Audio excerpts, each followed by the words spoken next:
Welcome back to the channel and welcome to the last 2020 Tour Series review video.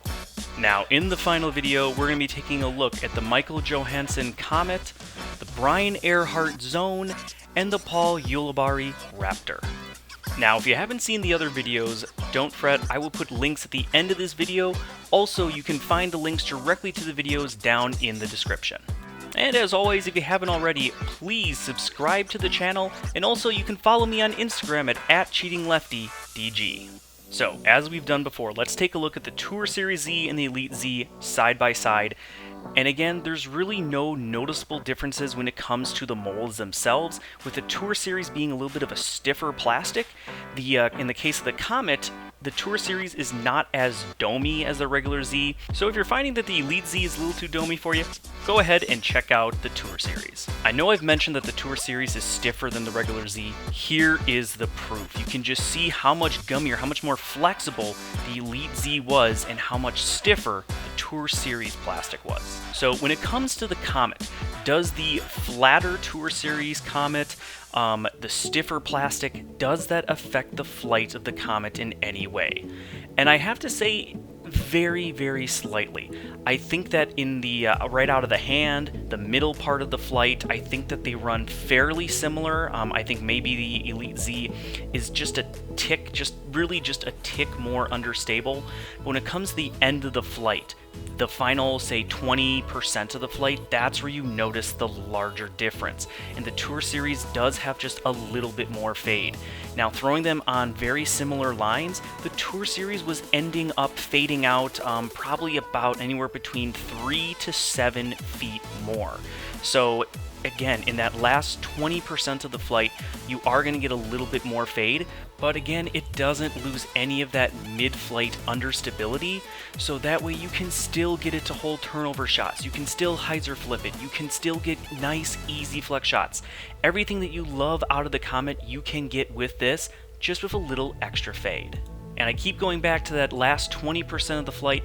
This shot here shows it perfectly. They almost mirror each other exactly, except just a little bit, just a smidge more fade out of the Tour Series. I wish I actually took a picture because it faded out just about an extra 4 feet more. So now that we've seen the Comet, let's go ahead and take a look at the Earhart Zone. And you know what?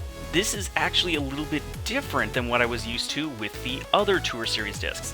In most cases, the Tour Series discs were actually a little bit more stable at the end than the regular Z counterparts. Well, this Tour Series, actually, I think that the 5-time Z was actually just a little bit more overstable. Now, they're both really overstable. There's no denying that. Way too much for my arm when it comes to a zone. It's just going to hyzer out.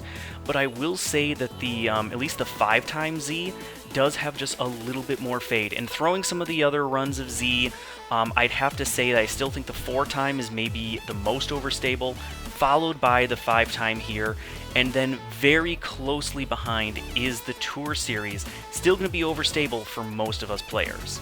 And you can really see it here in the lefty lines. You get, and this is on the Annie line, you get a little bit straighter flight out of the Tour Series, but they both still hyzer out really well. Now, when it comes to the Raptor, these are almost two completely different discs. The Tour Series Raptor is one of the straightest Raptors that I actually have thrown. Not saying that it's flippy. Maybe for big air arms it is going to be flippy, but you can just see the difference here between the Elite Z and then the Tour Series, especially here. You can see the nice straight line that the Tour Series holds, gets a lot of good extra distance, whereas the Elite Z, even when thrown flat on a slight Annie, it still just wants to hyzer out. It doesn't want to hold an Annie line at all, versus the Tour Series, it actually will for a little bit of time. So again, I wouldn't call the Tour Series obviously flippy by any means, at least for players of my arm speed or slower arms. It's going to be a wonderful, straight to overstable fairway driver.